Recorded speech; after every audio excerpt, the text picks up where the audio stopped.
appelle à une sorte de consensus républicain sur l'immigration. Alors, soit vous vous bercez de douces illusions, Fabien Roussel, soit vous avez un scoop qui nous affirme que du RN à la NUPES, il est possible de s'entendre sur un tel Non, mais sujet si on clivant. présente, si justement on envisage cette question-là comme ça, dans des rapports politiques, politiciens, je dirais, et d'opposition, on va pas s'en sortir, on va pas s'en sortir par le haut. C'est une question importante, grave, avec des vies humaines derrière.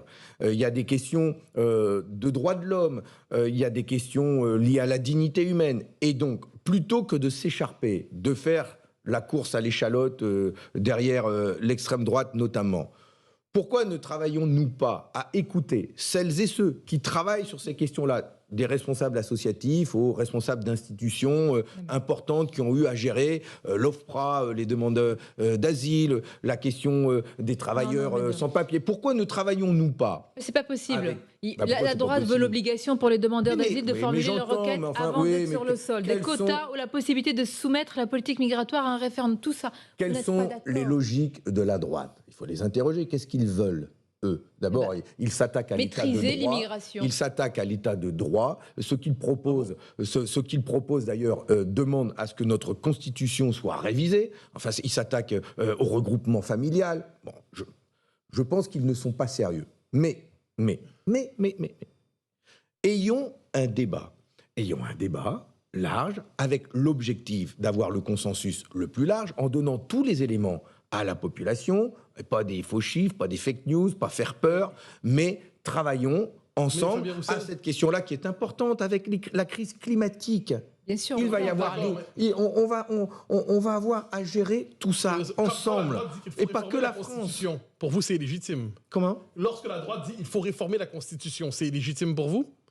Mais si c'est réformé... Vous travaillez avec des gens qui sont de la 6e République. Non, mais moi, je suis pour réformer la Constitution. Moi, je suis pour supprimer le 49.3 de la Constitution. Donc changer la Constitution, en soi, c'est pas un mal. Donc changer la Constitution, c'est pas un mal. Mais changer la Constitution pour enlever de cette Constitution ce qui est inscrit dans la Convention européenne des droits de l'homme, notamment lié au regroupement familial, ça me heurte. Mais à la limite, parlons de tout ça en ayant les débats les moins passionnés possibles, les plus sereins, et avec l'objectif de trouver le consensus le plus large, et que les Français aient tous les éléments en tête. Voilà, c'est tout ce que je souhaite. Travaillons à ça. Et il y a d'ailleurs une tribune, des propositions qui ont été formulées par un collège de personnalités, préfets, mais on n'a pas entendu le début d'une proposition de votre part.